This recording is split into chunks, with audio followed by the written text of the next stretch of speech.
ont su maintenir les standings acceptables. Cap. Voilà, pour permettre à la population de bien Le cap n'était pas toujours acceptable, maître. En 2000, tu as acheté le pain à 250 francs. Mais avec quel budget? Avec quel budget? Mais c'est avec un maigre budget. Est-ce qu'on avait mécanisé les fonctionnaires à cette époque? Aujourd'hui, on a combien de fonctionnaires? Comment tu vas mécaniser? Tu laisses ta population affamée. Mais c'est ça, c'est les sociales. Ce n'est pas un discours responsable.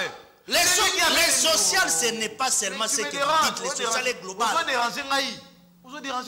Celui qui avait un budget de millions pouvait bien faire nourrir sa population. Et celui qui a des milliards est incapable.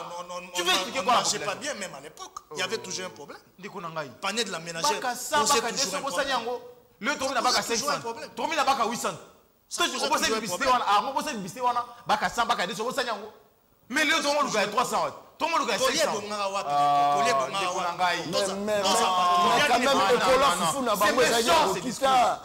C'est méchant, c'est Coca m'a foutu à 1000 euros.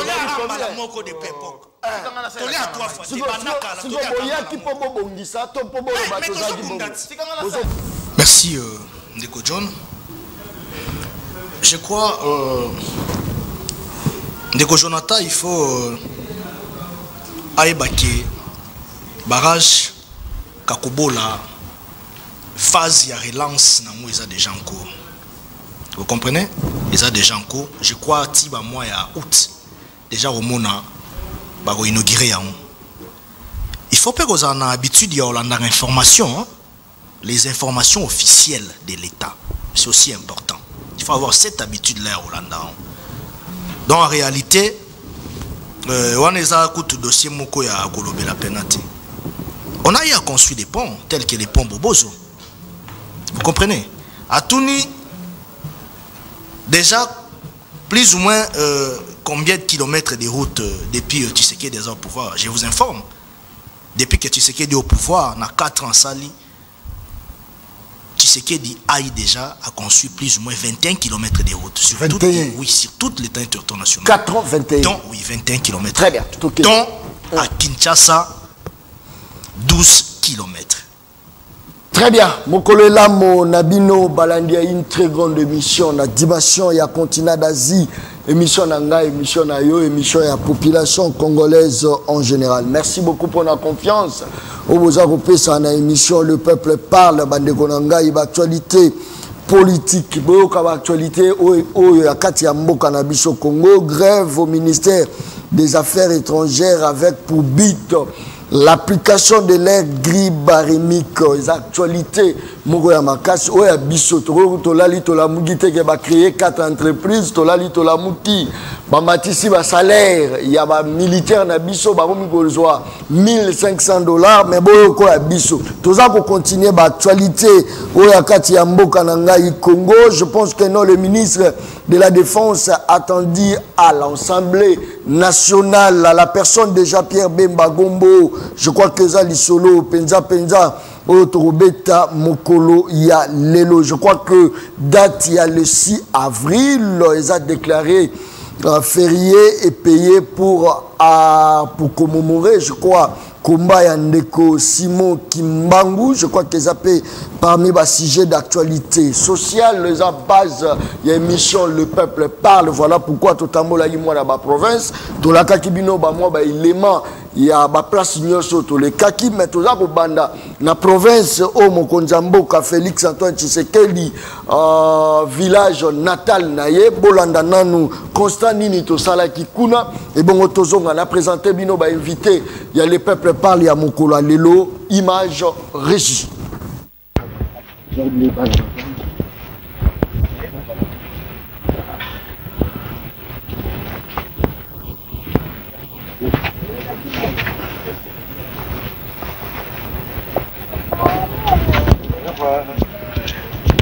Voilà. Bandeko Langai, quand tu as dit que Mbokao, il faut encore beaucoup de temps.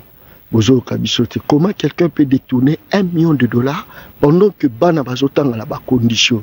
Bano tozo benga venir ya lobby ya Mboka na biso. Tozalia na mo pompa. Voilà. Bota la condition Bana Bazotanga. Ils ont ça la passe pendant que et belé à continuer c'est vrai EPST bazoganga EPST ministre Tony tout voilà ma condition bana bazotanga c'est inhumain là je l'ai dit c'est inhumain qui peut accepter moi na nini ya ministre akotanga na ba condition arondi mama na tanga bo moi na nini ya gouverneur arondi mama na tanga bo c'est parce que partout regardez là c'est partout c'est inhumain. Comment accepter mboka monene le roi RDC? Soto lobi o tozo loba, soto gagne tozo ganga. Voilà. C'est parce que ba école nyonso. Imaginez, dites-nous, regardez vous-même, regardez. Et comme ça, vous trouvez normal, et puis on détourne l'argent de l'État. Pendant que cet argent-là peut aider la nation dans la construction de bâtiment bien, dans la condition bien, à venir à lobby, à venir à lobby, na condition nini bazotangela. À venir à lobby, regardez. Mais c'est quoi ça? Ça c'est quel pays ça? Merci beaucoup. Toza na Mupompa, na Kasai central, Kasai oriental, ne place Tozali, to lobby to maintenant ko sala moi fuite. Souffrance et amakasi, je vous dis. Souffrance. Mais ils allaient province et Bimisi, Mokondi Mboka. Mais passion, ils allaient, je vous dis, en tout cas, franchement, c'est vraiment au-delà. Abota la bana, même pas Kombo Naye, la français a évité. Kombo Naye, comment on vous appelle, moi, on a évité. Imaginez. Merci beaucoup. Je crois que continuité dans la ville-province de Kinshasa. Merci. Merci beaucoup, Boza Olandanga de partout. Apparemment, c'est comme si Bamissou Soubazali, mais pour le moment, Natikalo Obenga Moko, sans parti pris, journaliste sans parti pris, sans cara de Kouta ya motote, place vérité ça, tolobi vérité ça, place exacte tolobi Mokonza Mboka, moni batuna yo, o tindaka na terre, ba pesa information ya bien te, na Mupompa, même Liboto et Bimarate, na Mupompa, chesserait sa makasi, Liboto, exacte, batubaza kolia ma belé. Nani alobi John parce que j'ai été là-bas. Na palpé nga moko na moni. Na rolakisa bino pe. Alakaki bino ba image moi ebele. Ya wapi ya manono Ankoro. Na rolakisa bino image 18 ans au pouvoir. Ankoro eloko malunga batongite. Na Ankoro, village natal ya papa ya Joseph Kabila Kabange. Na rolakisa bino yango. Village natal ya Koko. Il y a Joseph Kabila Kabangi. Bon, on a vraiment que les politiciens, ce sont des indisciplinés. Total. Très bien. La Katia Plateau, émission Le Peuple Parle. 2 invités seulement la Katia Plateau. Tozan Armand, la Katia Plateau. Tozan Mona Congo Jonathan. Je pense que nous sommes la population, c'est l'Araboé. Pression faisait partout. Au l'autre Canada, Allemagne, France. Qui t'a la terre, là, qui s'abattu. Passe au peuple, au monde. Là, qui ça passe. Bon, dévier, bah, émission. Bon, dévier, débat. Débat, ça, on a été. Très bien. Nego Jonathan Botenayo. Mbote na ba Congolais nyonso bazuli ba kwa kolanda biso to pe ba kolanda biso na nzela ba rediffusion et sengoza makasi ko le peuple parle comme ko solo ekolo olimbisa moke non seulement toza sous na contrôle ya maïté mais ba province na biso to pe mboka na biso ekokufa ba mercenaires o ba mboka paya ba paya recrutaki on a ko torpiller Congo ko affaiblir yango lelo ba mettre bisoté to continuer là développement au colon atikaki to pe ko meka ko continuer là développement au ba c'est ça on a union sur basalaki. Comment on peut imaginer pour un dirigeant ou pour des dirigeants qui ont été en campagne, faut que le ba kende ko battre campagne au pendant 4 ans bazonga na ba vacances parlementaires mbana baza pourtant na ba condition wana et puis des gens s'appellent être président. Des gens s'appellent être députés et sénateurs. Et même ministres. N'a pas condition wana. Yo moi autant en école belge, oui. Mais permettre peu moi dans la province ou en attendant à école à tabac ezali. Mais tel est le. En même le sol. Des bancs là-bas autant. Si go yo fan n'a pas le but, n'a besoin de deuxième mandat. Monsieur, tu te fous de nous? Sois sérieux là. Donc les lopons abisso. Ceux qui moutouazala qui vraiment en campagne, ceux qui moutouazala qui vraiment préparés pour la gouvernance, et ça va question urgente. Il faut rétablir sur Yango. Comment faciliter les social aux Congolais? Comment faciliter l'accès à l'éducation? Et comment sécuriser nos frontières? Si on a social, va échouer. Na précipité par mathématiques, na social, va échouer. Na éducation, va échouer. Na sécurité, va échouer. Mais bah, maïle pour na nini. Bah, capable pour na nini. Parce que nous avons la sécurité ou la kaka. Les lois de Congo sur le bi, nous ne gérons plus le fleuve. Fleuve Congo. Toi, gérons les sous-soutés. Bon, on marée na biso total là. Bon, on va pêcher na biso total là. Il y a des compatriotes congolais qui font la prison en Ouganda. Oh! C'est ça de Godjon. Bazo ça la boloko. Pour aller au péché, ba déborder, ba kangi bango. L'État congolais a communiqué. On tue nos frères. Mouya ne communique pas. Des combats sur la tribune à Bossani qui est pas la chef accord. On contrôle plus nos fleuves. Mais ça veut dire en clair que l'État n'est plus là. Si l'État a zaté, ça veut dire que les représentants soit l'État est défaillant. Moi, non, il y a yo, ndeko, il y a yo, famille, il y a yo.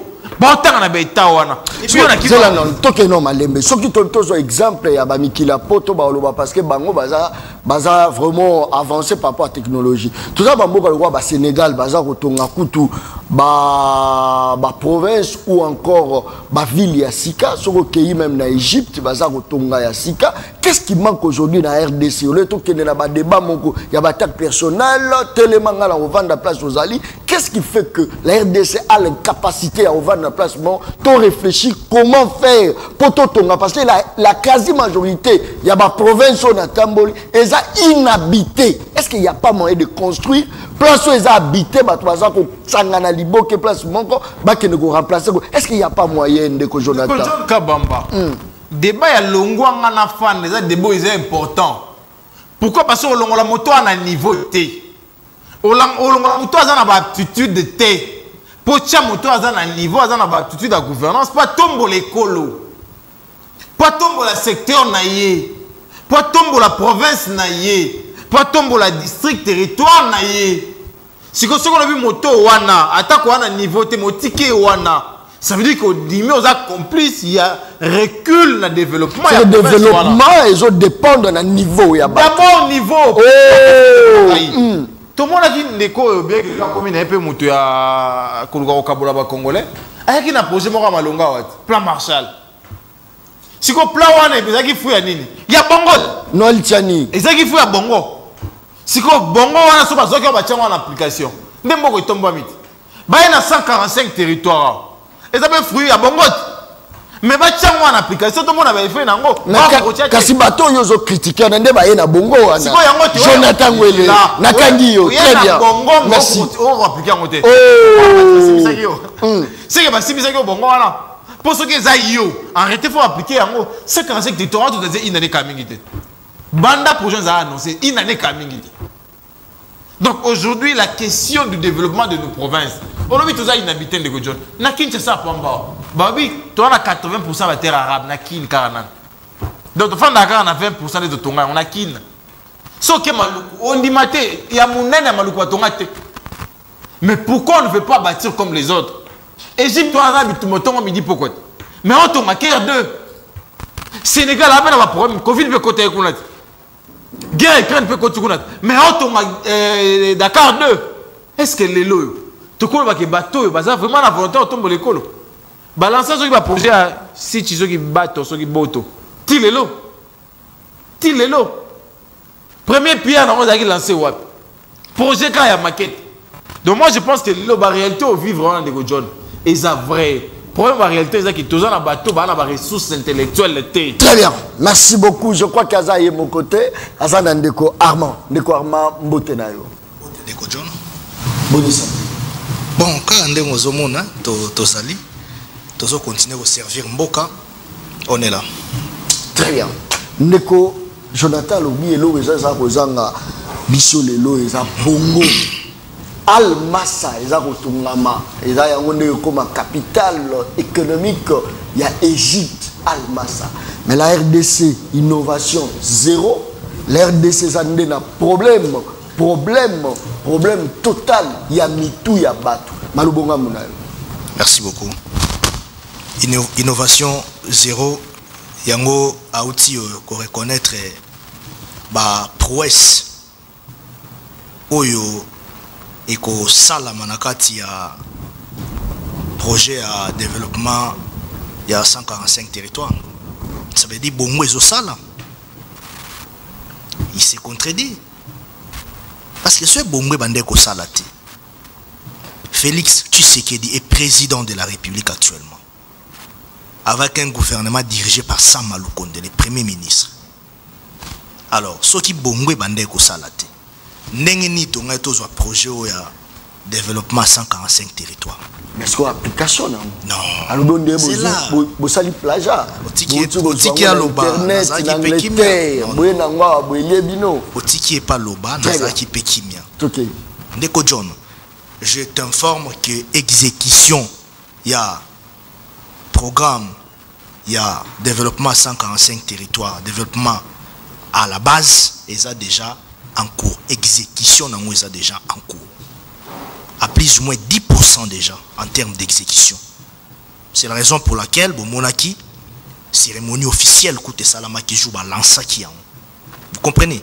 Et donc, chaîne de dépenses, il y a mise en œuvre, il y a programme gouvernemental, et ça, mara loko là, j'ai à l'IPATT. Mosoloana, ko géré yango, ko mema yango, ti et kendepo et ça la mosala, et ça loko là, j'ai à l'IPATT. C'est-à-dire qu'il faut qu'on respecte la procédure, les normes établies. Même dans le domaine de la finance publique. Donc, ça veut dire tout simplement que le programme Wana est déjà en cours. Donc, c'est l'autre peut-être information en échappaki, peut-être échappaki. Donc, déjà à 10%, j'informe à la population, exécution est déjà en cours. Donc, ça veut dire tout simplement que nous sommes en train d'évoluer. Tala siko magie à bongo. Oh ya zolo baki bongo ezate magie à bongo. Il y a Tshisekedi na gouvernance. Il y a Mboka Mobima na gestion Mboka avec la gouvernance de Sam Malukonde eza nini. Na kati ya makambo tolobi à développement ya 145 territoire ya Mboka na biso. Nous aurons à construire plus ou moins 33 000 km de routes. Vous comprenez? La route soit principalement d'abord la route à dessert agricole. Donc ça veut dire tout simplement ezali ndenge na zoloba depuis la relance économique ya mboka na biso avec un budget estimé déjà à plus ou moins 16 milliards de dollars américains. Automoni priorité na kata budget wana eza mingi d'abord d'investissement. Eza sécurité en Mboka. Les lotomoni budget alloué na défense budget alloué na secteur de défense et sécurité en Mboka dont je parle de l'armée. C'est déjà à la hauteur de 1 milliard de dollars américains pour l'exercice budgétaire 2023. Donc ça veut dire tout simplement que nous sommes en train de travailler. Tant que zolo ba bongo ezaliti. Moi je suis perdu. Je suis perdu. Parce que na programme à développement à 145 territoires oyo nde ekosala ke kosangisama ya banzela esala. Ça veut dire tozana ba centre ruraux, tozana ba centre urbain. Na ba centre ruraux nde ezalaka mingi bandeko na biso to benga ya agriculture artisanale. Bango nde basalaka mosala mingi. Oh kaka mosala wana ya kosakola wana ya kosakola mabele wana nde simbaka même économie na biso à l'époque en Mobutu. Appui extérieur mixé bande koyaka na industrialisation ya mabele wana donc ya biloko bazo saka. Yango moni to longa kanzaka. Tangu banzela e pasuki e bebi. Tozo kamarambo ya contrat sino-congolais ils ont créé trouble. Vous comprenez? Un contrat estimé plus ou moins pour la infrastructure à 5 milliards de dollars américains. Mais il y a une précision à IGF pour nous côté. Bien sûr, bon, ce qui est vrai, na CP pour révisité. Mais est-ce que le lot ça veut dire tout simplement ceci. Est-ce que le lot premier mandat est-ce que le lot premier mandat ya union sacrée ça mandat moko boye et ça conjuguer le roi ndenge ba yembaka hymne national na biso na futur nyonso tozo ka la futur est-ce que trop lo ba est-ce que sur le lot obito que na précision penza ya ba réalisation même na ba village est-ce que le lot au parti ya mandat yango tangunde kwazolo ba prédécesseur ya président Tshisekedi basalaki oyo ye akuti akoki kosala sur l'autre côté mais l'entreprise publique de l'État nyonso presque dilapidé et koufa tangu toye le président Tshisekedi fait le constat avec l'union sacrée nouvelle marche mais et comme il a relancé mokomoko bomoni miba lelo miba et comme il a relancé je camine la même chose mbongo ezo chama musolo chama plus ou moins 151 millions de dollars américains et chami pour la relance ya je camine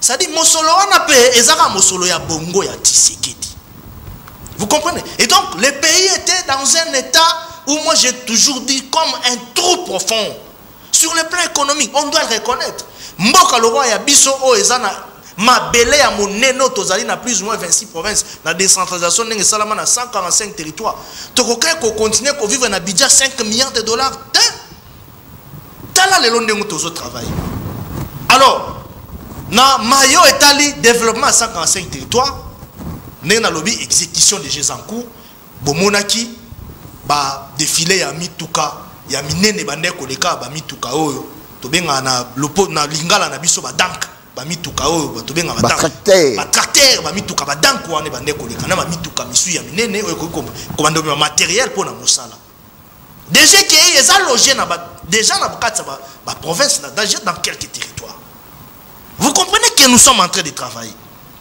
ça dit to lali pongité on a dit parce que oza bayo que la bino mawa pour na mandat oyo mais projet à 145 territoires ba pesa bino chance le deuxième mandat pour concrétiser yango. Non mais ça c'est même la logique selon même Abraham Lincoln, c'est la logique même administrative, c'est la logique même sur le plan économique. Sur autant même Emile Dicken, c'est ça en fait la logique. Vous comprenez? Nicolas Sarkozy a loba nini? Nicolas Sarkozy a loba on compte un pays pour un développement durable après 15 ans. Mais ce qui total 15 ans passés, les kakatoyebi sort en boka. Mais là, avec le président Tshisekedi, nous n'avons que 4 ans et demi, si je peux le dire ainsi. Mais la gouvernance à Malam, parce que le Kwaliboso FCC cache Toyebi Bouzo Bezaki, où on voit un ministre qui fait des histoires selon sa tête, qui ne veut pas respecter Babylone Gozobi Mana, conseil des ministres, l'organe délibérant, l'organe suprême. Mais avec ça, Maloukonde dans l'union sacrée, tout le monde a respect à la norme Ezali, respect à principe établi pour Mboka, et Kumba Malam, et Salama, tout le monde a malé Mboka qui n'est pas. Ça veut dire tout simplement que même gratuité de l'enseignement, oui. Sur ce plan-là, nous avons partagé l'idée na Emoko à lobby, Bakelasi, village, ville, territoire, localité, conditions. C'est vrai. Mais nous devons d'abord constater ce qui a été fait à l'époque, ce qui n'a pas été fait à l'époque. Vous comprenez? À l'époque, il y avait un vide. Vous comprenez? Et donc, ça dit, l'élo, pour couvrir le vide, il faut travailler sur très bien. Gratuité de l'enseignement, c'est vrai. C'est une autre chose. Parce que c'était constitutionnel. Ça, pardon. Merci beaucoup. Parce que c'était constitutionnel. Mais, effectivité dans le réel est kotakati. Or, et ça qui peut en réalité tourner qu'au privé, banana biso ya kelasi au tobe na école primaire, na droit na bango les plus légitimes sur le plan constitutionnel. Il fallait d'abord concrétiser cela sur le plan constitutionnel, dans la forme, et aller maintenant dans le fond, dans les contenus. Les contenus et les fonds, c'est quoi? Aujourd'hui, nous avons plus ou moins 5 millions d'élèves. Oyobazo kende kelasi.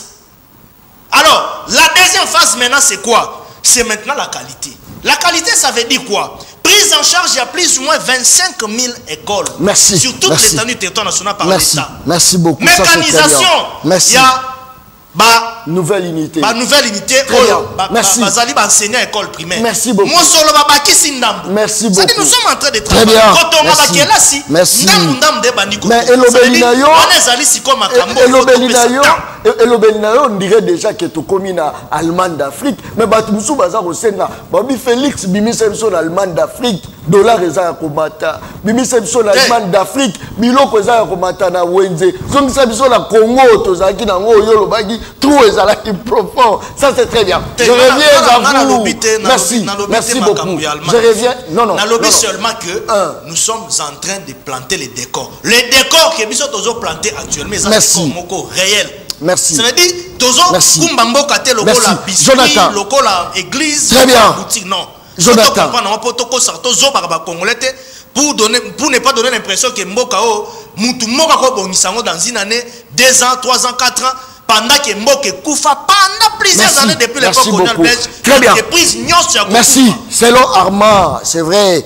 Basali nyo sauté mais ba arriver quand même ya ko organiser ba institution nyo sauté zo kenena ndenge bien bino boganga isitu yo Jonathan na kati ya plateau Félix ate qui parti à Congo ate qui Bunagana Kei mais les autres boni quand même que non baya ya wana M23 ba lingi déjà ba bagage za bango baza kende force ya EAC des en place wana ce qui veut dire que la diplomatie efficace agissante ya ndeko Félix Antoine Tshisekedi pour la protection ya mabele na population et bon ani encore une fois photo beta quand même maboko ndeko Jonathan John Torbet la maboko nani pe po asali nini na bandeli sous bokambia lelo za na problème moko problème à bokambia lelo et un problème à bongo mutu bongo ils ne sont pas en mesure de réfléchir nation awa Torbet les solo et à politique Armand il faut pas faire des incantations politiques ici comme même avec son futur T il y aura ma phrase naé ba prouesse oeko salema. Vous avez eu 4 ans. Vous êtes incapable de faire la prouesse dans 4 ans. Magoufouli n'a eu besoin que de 5 ans et 8 mois. Pour on a plus de 7 km, 7000 km de route.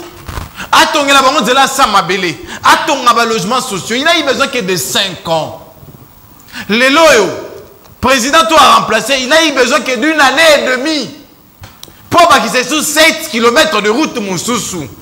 Et vous en avez eu 4. Incapable d'avancer le Congo pendant 4 ans. N'a évolué.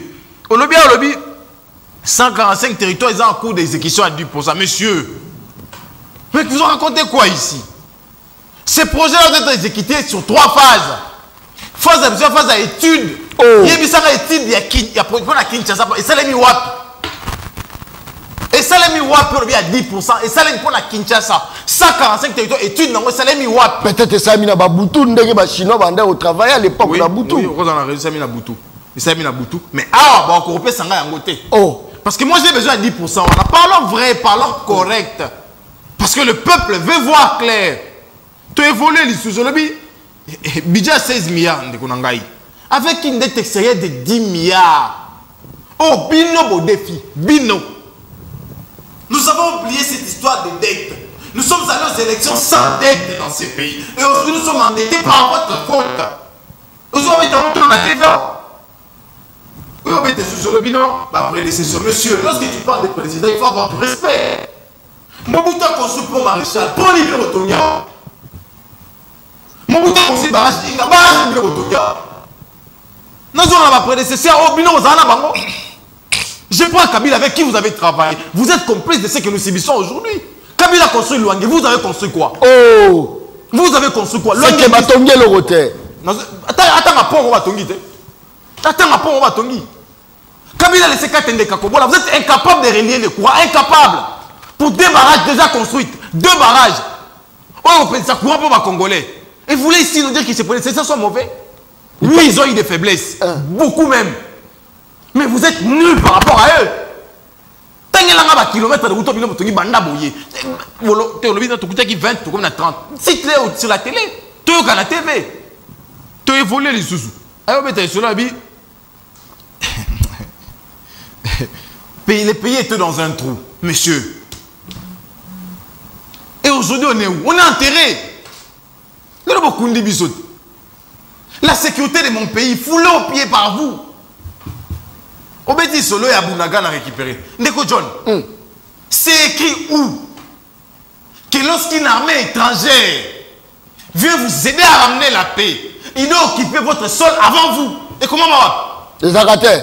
Peut-être que ça va innovation et la diplomatie. Oui, tu as mondial vidéo, on a invité. Tom Sunga na tala ba fait de route à Nairobi mabé. Na surtout les 3 feuilles de route à Nairobi.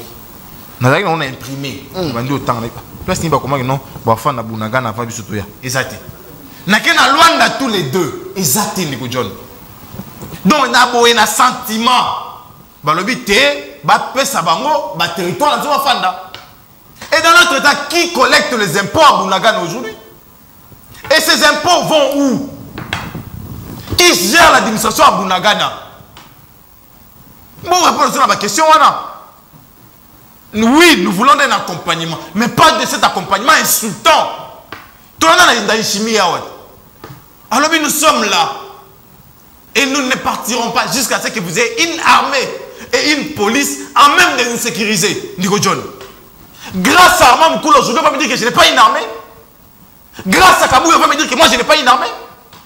Ou grâce à M. Bat, on va me dire que je n'ai pas une armée. Selon yo, Malobawana, ils ont l'accès nini. Non, ils ont l'accès quand même diplomatie. Ils solo. Bato Moussou, Bayeko Sunga, biso à l'époque, Pézaïr et Bayeko Sunga, Bambora Moussou, l'armée. N'a qu'à fouiller dans l'histoire du Congo. Tokei. Si tu as Moba 2, de Konorik, Bandamando, Betalisolo, Nangwa.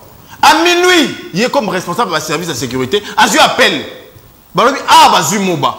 Alors, il katana benga mokondi. A bengi citoyen dirigeant à l'époque à minuit 15. Mobutu a vu ça bino. Solana motono azawana. Après sa position au moment bazu. Il rappelle 30 minutes dans minute 30. A bengi motabino a pessinga boy boy. A bengi chef d'état-major. Ba bombardier et armée zaïroise et Alikolo. À 7h50, on a récupéré Moba. Nous sommes à plus de 100 jours que Bunagan est prise. Plus de 100 jours. Qui est cette autorité qui peut impulser l'ordre et qu'on récupère la cité? Comment on est nani? Capacité n'est pas wapi.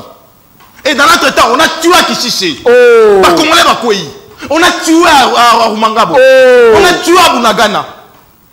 Et nous sommes tombés dans la TV. Tombés dans le mandat Moussous. Pour ça, on a nini. Si pendant 4 ans, nous avons enduré la tristesse, la désolation, la faim. Merci. C'est quoi, il y a 5 mapas, 300 francs. 5 mapas? Oui. Mais à l'époque, on a 1000 francs, on a 10 pistolets. 1000 francs, 10. Moi, vous avez combien? 100 francs. 10. 10. Les lots, on a combien? On a mis ça tout. Et combien? 300. 300. On a 3. Mais à l'époque, 10. 10. Mais attention, à l'époque, guerre, il y a Ukraine, Zété Zarana Congo, il y a Ukraine. Zété Zarana Congo. Zété Toko Teke Bibisi Mbongo. Tout ça, les commandes. Lélo, c'est Sénégal. Arabe a besoin de parier à farine. Brazo m'a matito. Arabe a besoin de farine. Et ça, par argument faible. Très bien. Merci beaucoup. Vous allez participer en direct. Bogobenga, Bogopé, Sapé, Bakot, Nabino. En direct, je pense que non. Togobe Tapenza, Lissolo, Katiamboka, Congo. Parce que Lissolo, Katiamboka, Congo, Babeta Rangona, Congolais. Ce qui vraiment, alternance ou encore souveraineté, Toganga, souveraineté. Peuple a sa souveraineté, n'ayez pas mission et sa souveraineté, n'a pas téléspectateur va réagir, mais le Congo qui est dans le Bosson. Ndeko Armand. Jonathan Outikolo Bangwawa, vous saluez haute trahison, n'a n'ayez. Comment se fait-il Bungaga n'a occupé, mais la basoda moussou sous Burundi, pendant que ba FRDC, battre qu'on y a tabakolo la bangote. De deux, Toyoka ba payanenge bazaro loba. Bangonde bazo ya pour la mocha kimia parce que tous l'armée faible, la police faible, bakolumwaka jusqu'à quand armée na biso koko ma mature. Les lots armes ya république ils se reposer dans l'armée nango. Est-ce que les lots toro que non effort nyonso bossa les ango ya nil bossa na pour na intérêt privé na bino to na intérêt à bato ba pesa bino bokondi malobonga munayo. Merci Ndeko John. je crois, Ndeko Jonathan, il faut aïbake barrage Kakubola phase de relance na moi déjà en cours. Vous comprenez? Ils ont déjà en cours. Je crois tiba mois ya août déjà au mona ba ko inaugurer ya. Il faut pas qu'on ait l'habitude de avoir l'information, hein? Les informations officielles de l'État. C'est aussi important. Il faut avoir cette habitude-là au Hollande. Donc en réalité, on a eu à construire des ponts tels que les ponts Bobozo. Vous comprenez? À Touni, déjà plus ou moins combien de kilomètres de route depuis Tshisekedi est au pouvoir? Je vous informe. Depuis que Tshisekedi est au pouvoir, on a 4 ans sali. Tshisekedi a déjà construit plus ou moins 21 km de route. Sur 21. Oui, sur toute l'état international. 4 ans, 21. Donc, oui, 21 km. Très bien. Okay. Donc, à Kinshasa, 12 km. Répartis en 3 phases. Vous comprenez? Et donc, yango komona mikolo oyo tozali sikoyo na mayo etali sécurité ya mboka. Parce que sécurité ya mboka ndezali bende. La loi sur la programmation militaire, bon ba lobela rangote. Or si on veut parler des réformes dans l'armée, dans le service des renseignements, en amont d'abord il faut qu'il y ait une loi sur la programmation militaire. Et ça, mobeko oye simbi mapinga. Pona nini exactitude na mayo etali par exemple la répartition ya mpifo topé ya nkita. Oh il faut que ndekuna. Mona nkita na biso ezaki non to tie autant armée et que kaka bongo. La loi sur la programmation militaire c'est en fait les domaines d'encadrement de toutes les réformes qui peuvent s'effectuer au sein de l'armée. Et à capé na mayo totali encadrement ya mayo etali ndeti ba supervision ya makambo etali ba logistique ba ration konso misolo il faut kende na différentes zones militaires équipement ba munitions lo lenga niko somba yango. Vous comprenez? Nyonso wana ça va définir na kata mobeko etali likundi il y a programmation plutôt la loi sur la programmation militaire. Ce sont des avancées aussi. Et ça fait une innovation avec Tshisekedi. Tout ça, ça fait partie du développement du pays. Alors, ndeko ifa ebake accès d'entrée topé kokota ya ba troupe ougandaise na Bunagana. Et ça na logo moko elengisa bandeko te. Balanda maloba Jonathan te. Jonathan c'est un opposant. Maloba na yeko saka bon. Et ça maloba moko ya désorienter population, c'est toujours ça. La réalité c'est quoi? C'est la yoka. Quand vous avez armée étrangère, attendez. Force la mine et puis bazo obligé que FARDC et Nyatamakolote. Tokei. Oui bisoto c'est misaka. Parce que obligé FARDC Nyatamakolo. Est-ce que vous avez vu communiquer et oublier que FARDC Nyatamakolote? Mais vidéo on est non. Yokanga malamu. Vous avez suivi les ministres du gouvernement, vous l'avez suivi. C'est la voix officielle de l'État. Mais Moutaro, vous avez vidéo, a filmé, et puis a publié, Thomas Pinga, quelque part, a publié. On a vu ça. Bah, excès, on est dans tous les domaines. Mais l'information officielle, c'est quoi? C'était sur base de l'accord d'Addis Abeba. Et ça, accord en Nairobi, Jonathan, Abina, qui est un accord en Nairobi, oui, c'est vrai. Au moins, on ne connaît pas ce que. Ce sont des conventions collectives. Nous sommes au niveau de la sous-région. La sous-région, c'est une entité extérieure à la RDC. Et cette entité intérieure à la RDCT. Ça veut dire qu'il y a des conventions, il y a des accords, quels que soient économico-sociaux, ou des accords militaires, ou des accords d'accompagnement de guerre ou de paix. Et ça, la maka. Tout ça, c'est mboka ya yambote. Oh, intervention, il y a baninge yandet intervention, EACP, et Akina Mabé Nabiso, ainsi de suite. Donc ça veut dire tout simplement, ce sont des zones tampons. Et ça, zone oyo, toyoka na kibongo na kati ya accord à Nairobi, plutôt un accord à Addis Abeba, excusez-moi, que il y a des pays voisins qui peuvent venir jouer ces rôles-là de maintien de l'équilibre. Pourquoi? Parce que le M23 a accueilli. Ah oui, bon, ça va, moi je quitte, n'a respecté accord. Nous sommes dans cette hypothèse-là. N'a respecté, Mbelao et Pesami, qu'on sort ainsi de suite. Bon, moi je pars.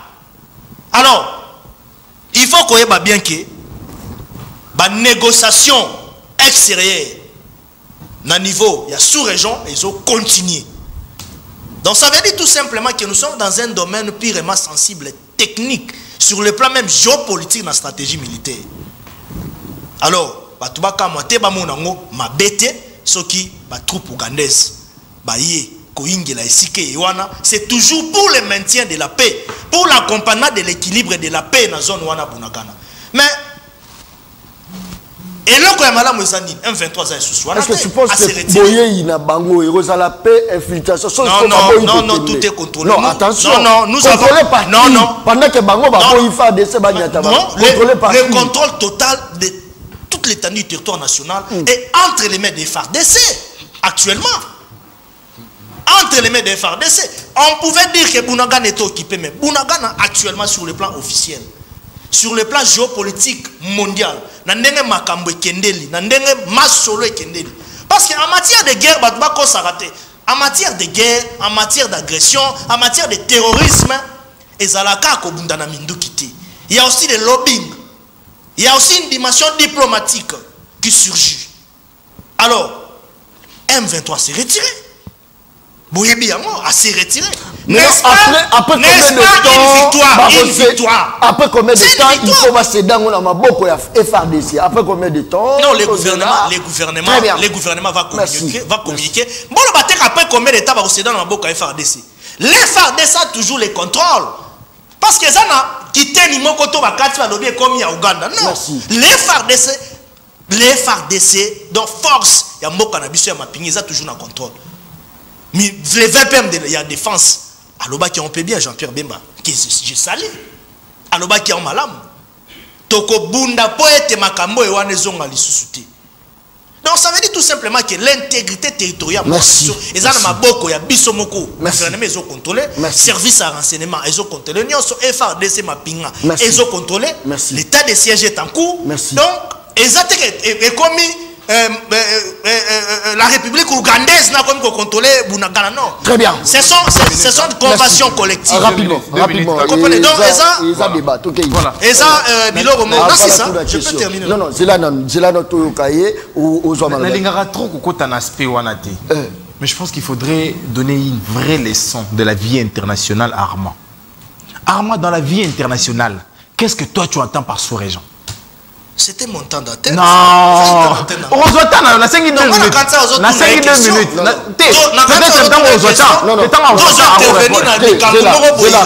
je pensais que c'était quelque chose de... Moi ça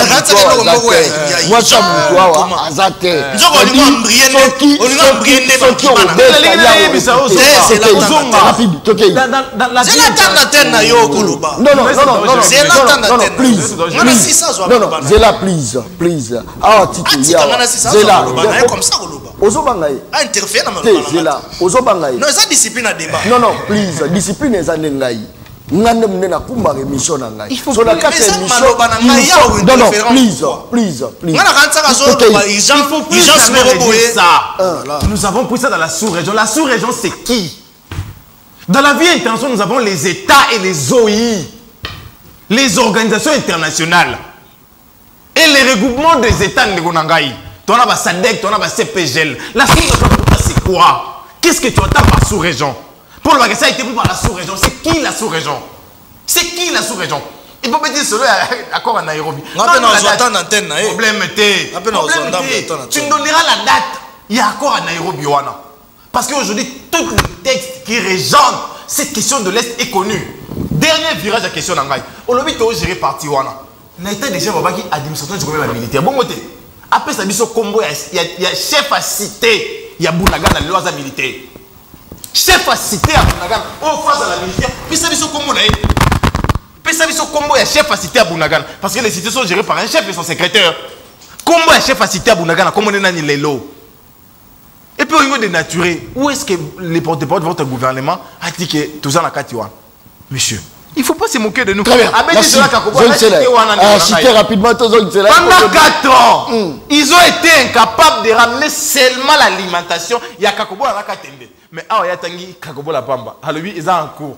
Une fois de plus, sans précision. Ils ont en cours, qu'est-ce que vous avez déjà fait? Vous avez mis combien de kilomètres de barres de fer et des fils pour relier les courants? Combien? J'ai appris dernièrement qu'il y a découvert un matériel au Katanga. 21 000 tonnes déjà déposées là-bas. Non, déposer et relier, c'est deux choses. Ah, moi, c'est pas à toi que j'apprends ça. C'est pas à toi. Déposer et relier, c'est deux choses. Et puis, je parle de 2 barrages qui allaient alimenter 2 provinces. Les grands bandes de Lingué et Pela. C'est chez toi, là. C'est chez moi aussi. Mais ils sont dans le nord parce que tu es incapable. Parce que tu ne sais pas que dans 4 ans, la priorité, c'est éclairer les Congolais. Parce que quand tu éclaires les Congolais, la vie est reprise. Et lorsque la vie est reprise, c'est l'économie qui gagne. Même la sécurité. Même la sécurité. Très bien. Ça, c'est très bien. Émission Le Peuple parle. Amana Pesso Maloba. Imaginez, il paraîtait. On a dit, il paraîtait pour l'instant, vraiment, la confirmation. Mais Batouba Beninga, Balobi, militaire, Rwanda EAC, Foutamara, au moins par mois, Foutamara, $1 500 le mois. 1500. Babi yango moni ba té énergie. Ba bousculer TM23 ba kei. Mais o ya biso ba baza ko loba na solde nini. O ba ko sala face ya ba toloro ba M23. O baza ko ba soutien ba occidentaux na ba tout moi epelé. C'est là où il y a aussi un problème. Malobonga buna rapidement pour le deuxième sujet. Il ne faudrait pas ko décourager ba mampinga na biso na front. Mosala yoka mosala o esala maka d'abord pona ba mampinga na biso so ezaki pona mosolome basala ka muti okinga e bandi lelo te utokala so ezaki pona mosolome basala muti c'est pour l'amour de la patrie d'abord kolinga d'abord école so ezaki mosolome basala muti moi je ne refuse est-ce que ngana boyi ke mampinga na biso afuta malamu te na boyi yango te yokanga bien ngana débat na za rééquilibré. Je sais qu'il faudrait que nous puissions fournir des efforts possibles. Pour nous mettre mosolo ya mapinga na biso. Pour nga na loba yango na loba yango pe que eza ata na armée moko côté étrangère yokoya ko tia kimia na kati ya mboka na biso to pe na ba partout eza menacé. Eza mapinga na biso moko, c'est notre propre armée. Ça veut dire que nous devons renforcer le système de la politique intérieure de notre pays. Ça veut dire quoi?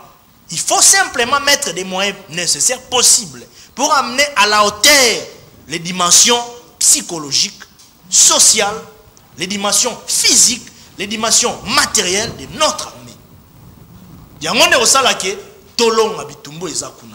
Mais d'autre part, derrière le système environnemental de la politique intérieure d'un pays, il y a ce que nous appelons, les sous-systèmes. Les sous-systèmes, ce sont des petites branches. C'est-à-dire, la zone internationale. Oh, tout le monde a une grande puissance. Tout le monde a une zone économique. Tout le monde a une partie de Libanda. C'est pourquoi on dit dans les relations internationales, les choses se font sur base des conventions collectives. Ça veut dire tout simplement que l'influence de à Libanda et qui peut influencer pays catalysés, c'est-à-dire des pays qu'on peut facilement sous-traiter pour des intérêts multidimensionnel peut-être il y a Mikilimusu sur ma grande puissance. Il y a un moni, la diplomatie est toujours importante. Il y a aussi la diplomatie militaire. C'est toujours important. Et ça a toujours malamo. Très bien. Vous comprenez? Merci beaucoup. Et donc ça veut dire tout simplement que merci. Ma propos on est là qui a à l'époque non tout comme ça le porte-parole du gouvernement avait répondu à cela le bail que ça n'engageait que lui. Les porte-parole du gouvernement avaient répondu à cela.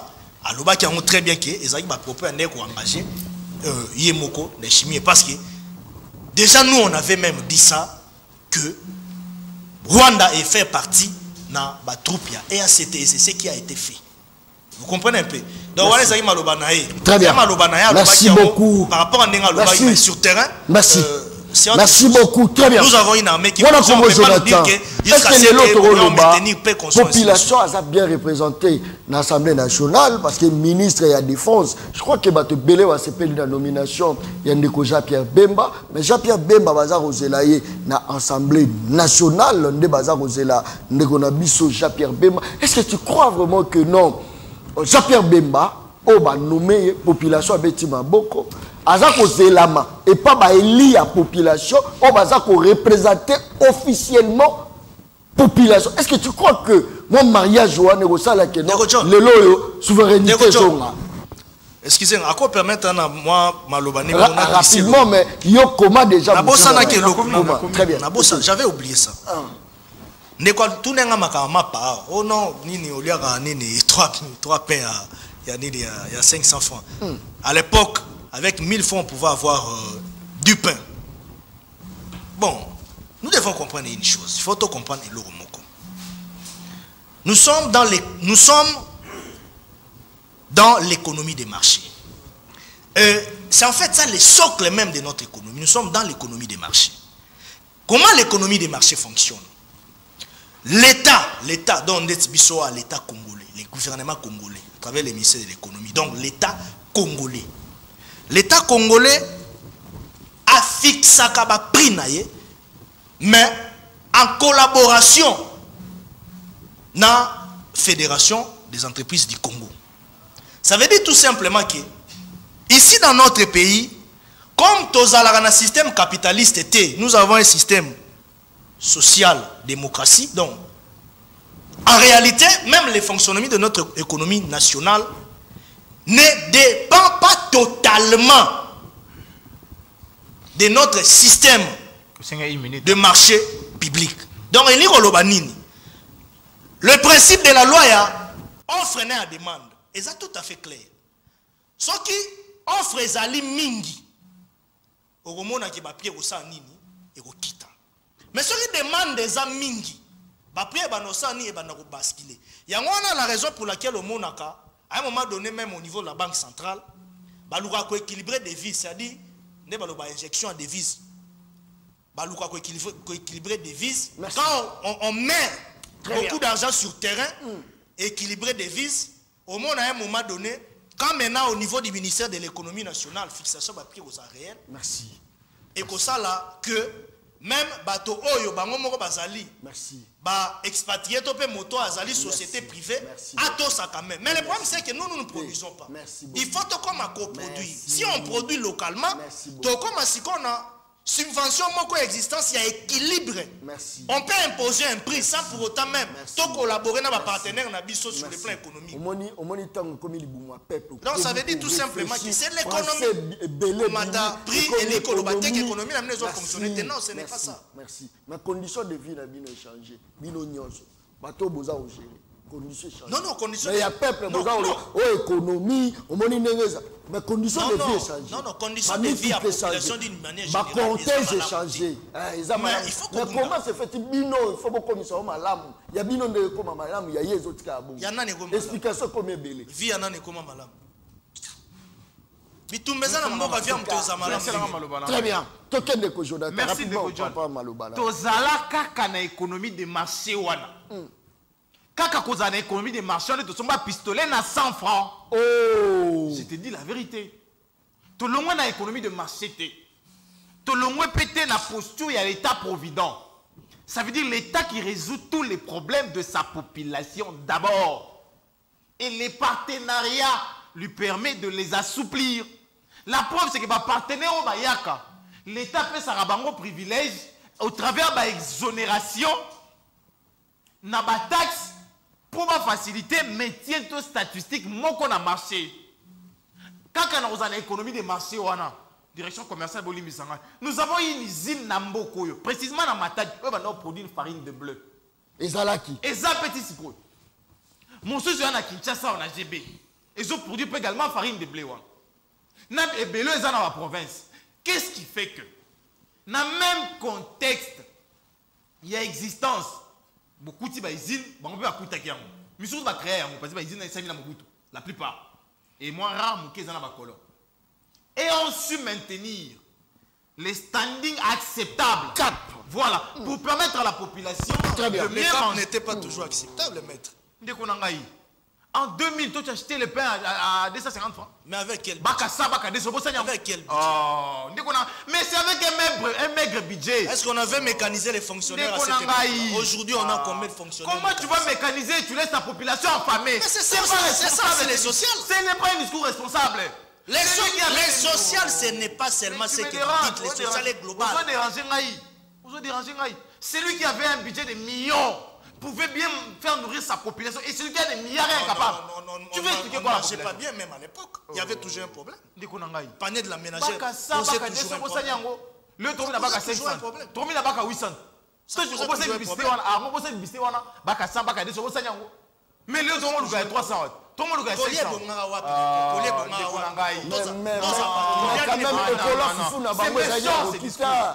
C'est méchant, c'est Coca m'a foutu à 1000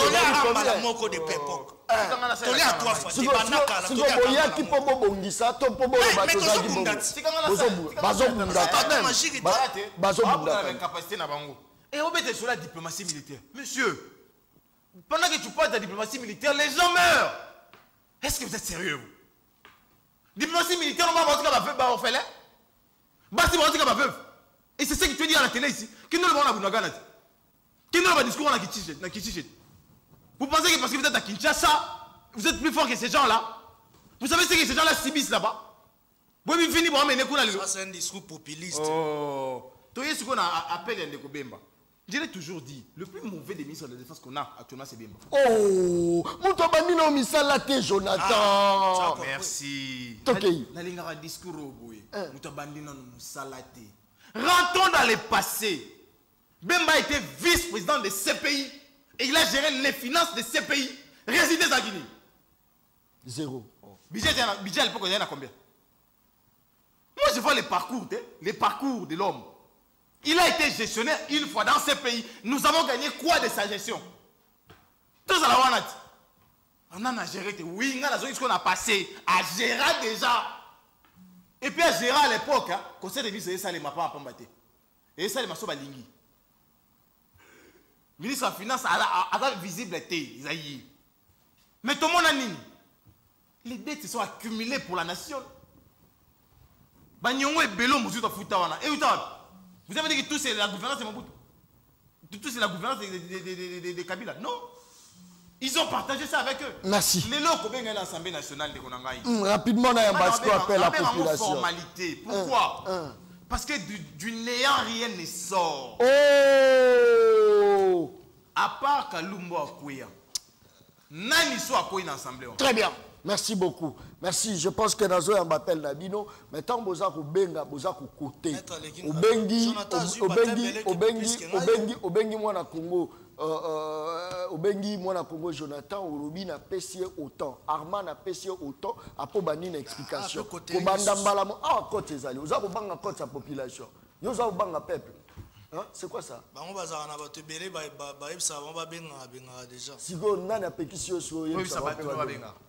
Non, ici on était à l'émission. Moi, je ne peux pas dire aux gens. Bien au salaire, bon. Très bien. Tout ça, la population est souveraine. Babanga kabino, mais bino moronde bomi commissaire bana bitinda. Vous avez un ministre, la ennemi. Ça c'est très bien. Allô de Kobek Bishop Komodan. Allô? Allô? Kobek Bishop Komodan.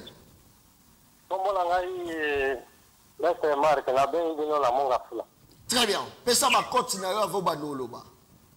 Ya. Yo disela na mtu ya union sacrée wala makambo ya zolo batenda azomona que biso toza bien. Biso tozo souffrir parce que za la mboko yo. Ya zolo bate yo so koloba alobi to gosala.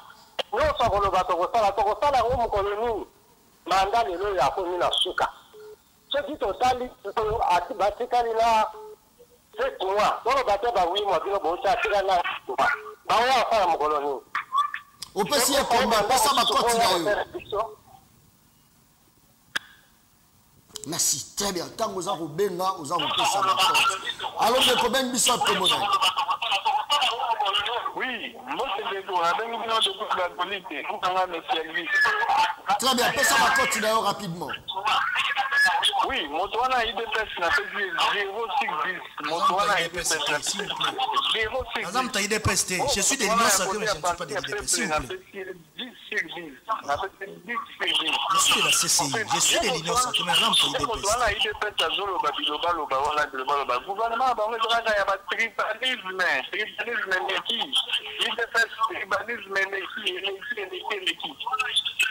Merci beaucoup. Très bien. Allons de Kobel Bissot Kobonani. Ok, merci beaucoup. Na bengeli bino na Lubumbashi na za militaire. Ndipo na biso ya moto inyo sacré azolo bamabe ayikenga na za soda. Makambo. Merci beaucoup. Ba pesa soda permission lobate le rosa soda. Voilà la robotolo maloba posa soda. Très bien. Merci beaucoup. Merci. Je crois que toujours continuer toujours série. Ba tu vas obenga moi belé. Là on doit vraiment discipliner. Merci. Allons de Kobel Bissot Kobonani. Allô? Oui, Obeng Bisso wapi? Vous êtes en direct? Vous êtes en direct, Obeng Bisso wapi? Voilà, toujours continuer série, il y a m'appel. Allons de Obeng Bisso wapi Kobonani. Allô? Oui, Obeng Bisso wapi? Allô? Na bengi bino na parti ya Katanga. Voilà, pesa ma cote na yo. Na lingina loba na ndeko azoloba wana biso toza na parti ya Katanga. Bunga emata oyo toliaka. Bunga emata oyo toliaka wafu. Na bengi bino na parti ya Katanga.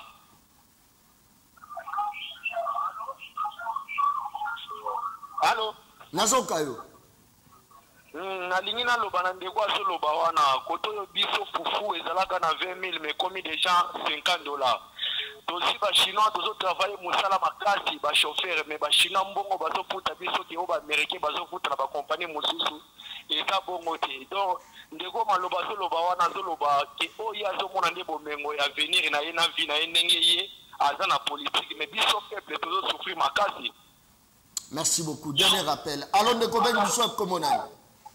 Oui, hello, bonjour monsieur John. Mbote na Obeng Bisso wapi? Ouais, je suis Vital, depuis Bandal. Très bien, pesa ma cote na yo. En tout cas, Moussaïnyo Sake, Atika Mamamboa, Nassau Lingalo Mamamaboué, Akinolo Bilangon à partir IDPS.